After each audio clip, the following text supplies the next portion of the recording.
Hello and welcome to the channel. Talk of interim national government first floated into the scene when former governor of Kaduna State, Malam Nasir El-Rufai, brought Nigerians notice to it in the height of the fuel scarcity and Naira redesign policy. Nobel laureate Professor Wole Soyinka has now said the idea for interim government came way before then.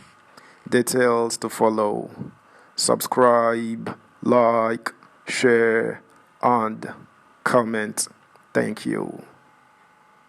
How some people wanted interim government in Nigeria. Wole Soyinka. Nobel laureate Wole Soyinka on Friday hinted at how some people had schemed to tilt the country towards having an interim government before the elections on 25th February 2023.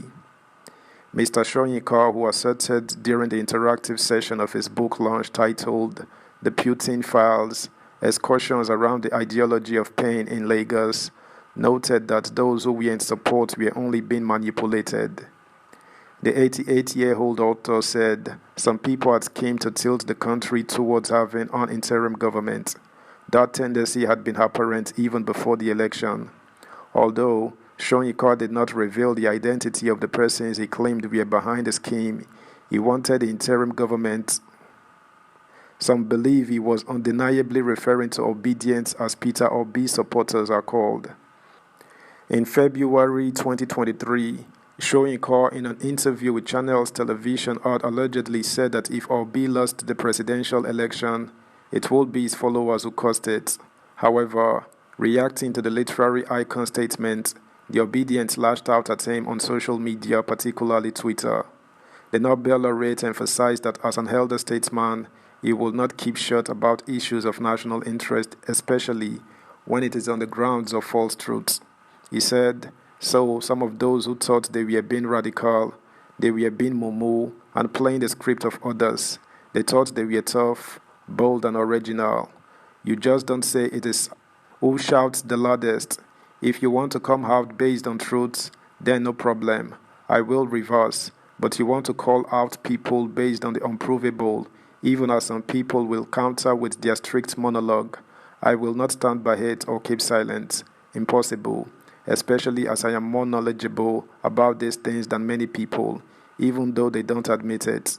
While responding to a question by a poet, Ogaga Ifowodo, as regards fascism, the literary icon said the 2022 #EndSARS protest was driven by truth and as such was the most successful. Fascism is when a government ruled by a dictator organizes a society, and people are not allowed to disagree with the government.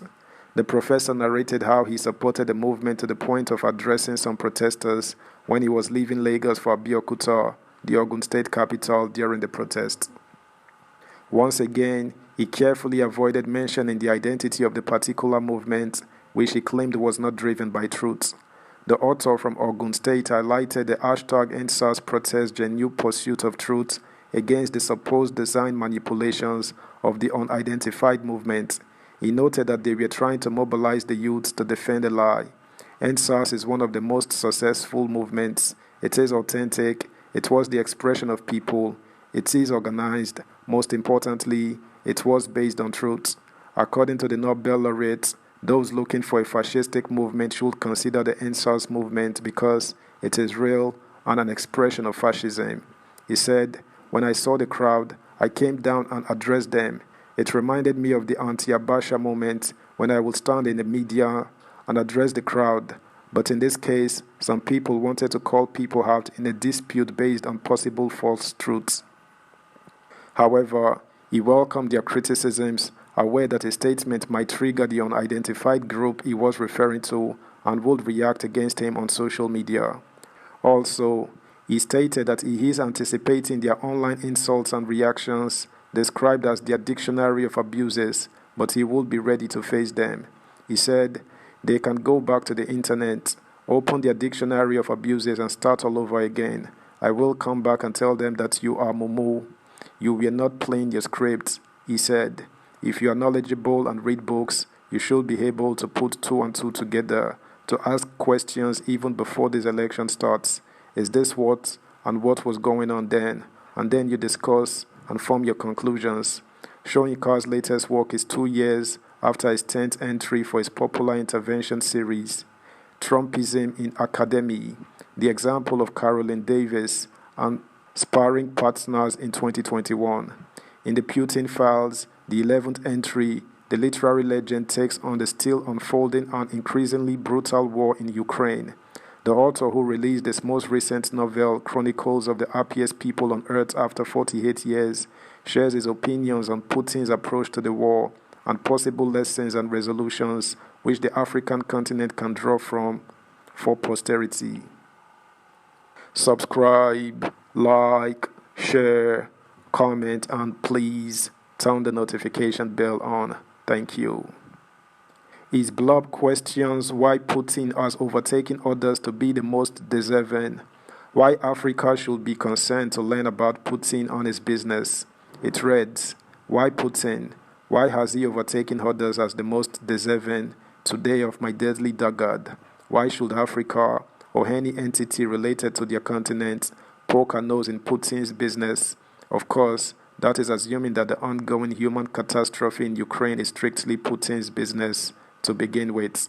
Meanwhile, raising a suggestion, a political economist, Kingsley Moghalu, who was also an aspirant during the 2019 presidential election, said the subject of the Ukraine war deserved a much more global audience to have the discourse.